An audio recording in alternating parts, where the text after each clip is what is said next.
मैं पहली बार जब संसद का सदस्य बना और पहली बार एक सांसद के रूप में इस भवन में मैंने प्रवेश किया तो सहज रूप से मैंने इस संसद भवन के दौर पक्ति पर अपना शीश झुका करके इस लोकतंत्र के मंदिर को श्रद्धा भाव से नमन करते हुए मैंने पैर रखा था।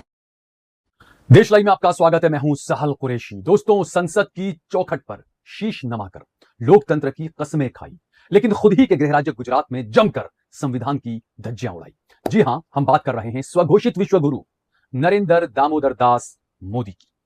गुजरात में इन दिनों निकाय चुनावों को लेकर पारा चढ़ा हुआ है, लेकिन चुनावी माहौल के बीच मोदी शाह के इशारे पर गुजरात में चुनावी मैदान में उतरे कांग्रेस उम्मीदवारों को डरा धमकाकर नामांकन वापस लेने के लिए दबाव बनाया जा रहा है। जो हेडलाइंस दिखाई जा रही है कि भाजपा ने इतनी सीटें अनअपोज्ड जीत ली हैं, लेकिन यह जानना जरूरी है कि वो सीटें भाजपा ने किस तरीके से जीती है। भाजपा ने लोकतंत्र की धज्जियां उड़ाकर गुजरात में हेडलाइंस मैनेजमेंट तो कर लिया, लेकिन यह जनता है, ये सब जानती है। लोकतंत्र पर कलंक लगाने के लिए बीजेपी ने साथ लिया गुजरात पुलिस का। गुजरात पुलिस ने लोकतंत्र पर कीचड़ उछालकर भाजपा का कमल खिलाने के लिए जो कांड किया, जो काम किया, चुनावी मैदान में जो कांग्रेसी उम्मीदवार उतरे थे उन्हें डरा धमकाकर नामांकन वापस लेने का दबाव बनाया, जबकि कई जगहों पर हिस्ट्री शीटरों को निर्दलीय उम्मीदवार के तौर पर चुनाव लड़ने के लिए मजबूर किया गया। और यह सब हुआ है गांधी के गुजरात में। एक जगह तो उम्मीदवार की पुरानी महिला दोस्त को निकालकर उससे एफआईआर करवाने की धमकी देकर नामांकन वापस लेने का दबाव उम्मीदवार पर बनाया गया।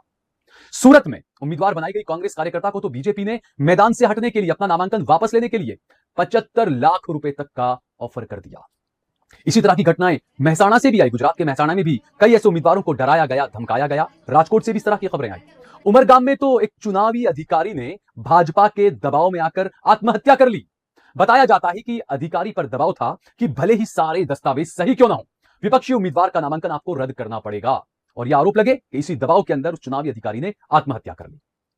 दोस्तों, एसआईआर के वक्त भी गुजरात में इसी तरह लोकतंत्र को दागदार किया गया था, जब भाजपा कार्यकर्ताओं ने गलत तरीके से फॉर्म 7 भरकर मुसलमान और दलित ओबीसी वोटरों के नाम मतदाता सूची से हटाने के लिए हजारों अर्जियां कर दी थी।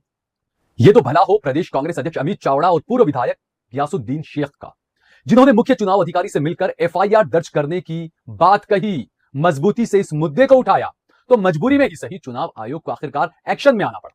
बहरहाल, मोदी का जो ये लोकतंत्र बचाने का नाटक है, अब ये पूरी दुनिया जान चुकी है। हेडलाइंस मैनेजमेंट करके, पुलिस का इस्तेमाल करके, लोकतंत्र को दागदार करके गुजरात की अस्मिता को भी धूमिल किया जा रहा है। जय भारत, जय हिंद।